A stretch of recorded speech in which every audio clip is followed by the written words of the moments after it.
So hello friends, అందరికీ నమస్కారం అండి. ఇప్పుడు మనం చెప్పాను కదా, ఒక రెస్టారెంట్కి వచ్చాం, మాస్కో రెస్టారెంట్కి. మనం ఏం ఆర్డర్ ఇచ్చామంటే పార్క్ లాయిన్. లైన్ కాదు, లాయిన్. లాయిన్ అంటే ప్రతి యానిమల్కి ఉంటుంది ఆ పార్ట్. ఎస్పెషల్లీ బిగ్ వైల్డ్ యానిమల్స్కి లాయిన్ అంటూ ఉంటాము. LOIN, not LION. లాయిన్ అంటే థై పార్ట్. డీరికి కానీ, గోటుకి కానీ, షీప్కి కానీ, పోర్క్కి కానీ, బఫలోకి కానీ, కౌకి కానీ, ఆక్స్కి కానీ, బుల్కి కానీ, ఇవన్నిటికి టై పార్ట్ని లాయిన్ అంటాం. ఆ లాయిన్ పార్ట్ నేను ఇప్పుడు ఆర్డర్ చెప్పుకున్నాను. కాకపోతే దిస్ ఈజ్ పోర్క్ అనమాట. పోర్క్ లాయిన్ అంటారు.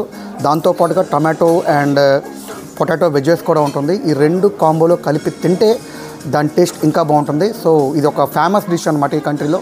So let me take this.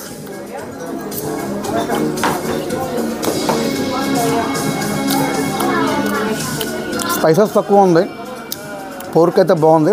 With పొటాటోతో కలిపి తింటే ఆ టేస్ట్ ఇంకా బాగుంది. కాబట్టి ఎవరు తినే వాళ్ళకి సరదా అండి. చీచీ చాచా అని అనుకోవద్దు. ఎవరు ఇష్టం తినచ్చు. బట్ నేను ఎప్పుడు పోర్క్ తింటాను, అప్పుడప్పుడు తింటాను. నేను బీఫ్ తప్ప అన్నీ తింటాను. సో కాబట్టి ఈ డిష్ పేరు పోర్క్ లాయిన్ స్టీక్ అని చెప్తే ఎవరైనా ఇస్తారనమాట. ఇలాంటి వెస్ట్రన్ రెస్టారెంట్స్కి వెళ్ళి ఆర్డర్ చేయండి, తినండి. మీకు నచ్చితే ఆనందంగా ఉండండి. Thank you. మీ నందు సైనింగ్ ఆఫ్.